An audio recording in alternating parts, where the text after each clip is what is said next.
really good. So to case this, I haven't like played any of the Backrooms games. Like the only thing that I've ever seen were the original YouTube videos that were filmed like with camcorder. That was years ago, and I didn't expect too much from this movie. Just because of how like the world of the Backrooms is supposed to be this liminal space, right? And the fear is like fear of the unknown, more of, and this like uncanny kind of world that's parallel to ours. So normally, whenever something's super vague and then a movie's made out of it, it's like way over explained, and all of the thrill that it originally had gets sucked out of it.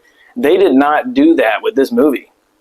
Kane Parsons directed it, and Kane Parsons is the guy who directed the original series that was released, so like the found footage original Backrooms that started all of it. And I think he did a really, really good job. So spoiler alert, I'm going to just a brief synopsis, right? So Clark is the main character. He's this dude. He's like working at this furniture store that's going under. He's got bills he can't pay. He's like super angry and kind of depressed, and he's got a lot of issues, right? So he's seeing this psychologist named Mary, and he's trying to work through all of his trauma. Now, Mary also has some trauma of her own that you kind of get to see little glimpses of. One complaint that I kind of do have is that we don't really get to see too much of Mary's background. Like, we end up finding out that she also had a really rough upbringing and has some psychological issues as well, but they don't really dive super far into that. Like, that's left vague too. So you might like that. I didn't love it. I wish I could have gotten a little bit more into kind of what she struggled with, and maybe more into her, being free of her traumas, but whatever. Clark is going to Mary for therapy, and his life sucks. He got kicked out of his house by his wife. He's kind of like a loser. Like, he's just having a bad time. He doesn't have anybody to turn to. And he notices he's having all these energy fluctuations in his building, and he can't figure out what's going on. And then one night, he is laying on one of the beds in his furniture store, because that's where he's staying after getting kicked out by his wife. And the power starts fluctuating, and he's like, I'm going to go figure this out. He's like, screw it. I'm going to go mess with the breaker box. So he goes downstairs to look at the breaker box, flipping switches, just getting pissed off, right? And then all of a sudden, he flips them all off, the power's off, and then he sees like this weird gap in a wall where there should not be a gap. It's like a flat wall, and he's seeing light come through like it's a doorway. And obviously, right, curiosity takes over, and he clips through the wall, like he goes through it. And this is his discovery of the Backrooms.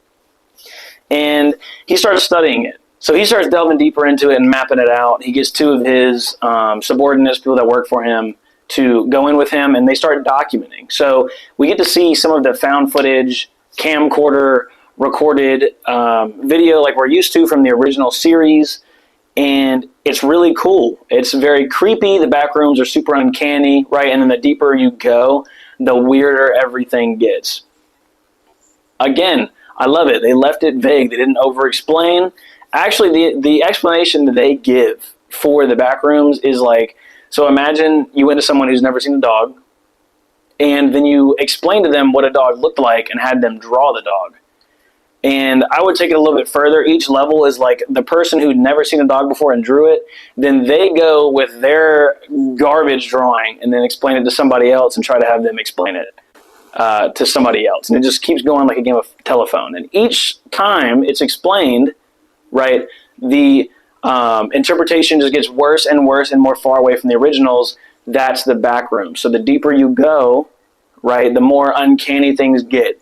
The worse the depiction of the original world gets as you go deeper into the Backroom. It describes it as like this area that remembers people, but it remembers them incorrectly, and the more it remembers them, the worse it remembers them, right? So it's a little bit, it can be a little bit confusing, but it keeps it vague enough to where my curiosity was like spiked the entire movie. The movie did feel like it was complete. Like I like the ending a lot. I'm pretty satisfied with it, right? Like it ends where Clark, he ends up getting stuck in the back rooms, and then Mary, his therapist, goes in to look for him. And when she goes to look for him, she finds him, but he is completely, like, he's tweaking. He's completely lost to, like, his psyche, bro. He's, like, broken. So he's tweaking. She thinks she's going to get killed by him. And we get to meet a couple other characters, right? So it's like the way that the Backrooms remembered a few other people, and they're all like jacked looking, dude. Like they're gross. Early days of AI, and how whenever you'd be like AI image generator, and it's like the Will Smith eating the pasta, right? Where it's just like it looks so bad. That's what these people looked like. And hey, I think that the costume design was like so sick, dude. Like it was so good. So that's another plus to this movie. The costume design was absolutely fire, right? So the monsters in the movie, the remembrances of other people who the rooms had become acquainted with in the past, they looked so gross and uncanny and like really good and super creepy. And I like love the concept. So Clark is tweaking, right? Mary goes to find him, and Clark ends up capturing Mary and tries to like do a therapy session down here in the back rooms. He's like holding her hostage.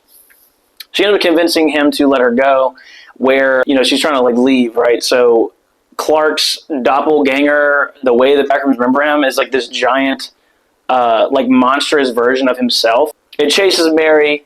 She ends up, like meeting up with the explorers from the back room. They take her in, and the movie ends there. Like she gets taken in by these explorers, and they're asking all these questions, and they're just trying to learn. Like everybody's trying to learn, like what is the Backrooms, and that's it. It was like pretty open ended, right? So like they could continue it if they wanted to with a series. I don't think they need to. I think the movie was really good where it's at. I don't think they need to explain it anymore. I thought the cast did fantastic.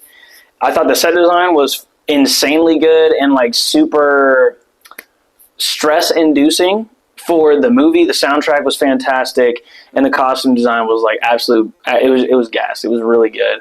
So I do recommend to go watch this movie. Again, I'll say I haven't played the games, right? So the only thing that I've ever seen was the original series that was found footage style, directed by Kane Parsons. That was like pretty much all I'd ever seen. It was super mysterious to me, and I thought it was always like a really cool concept, but I wasn't big enough on this storyline to play it, like buy and play the games. But coming straight from the series to watching this movie, spectacular job. Go watch the Backrooms. It's in movie theaters right now. It just came out.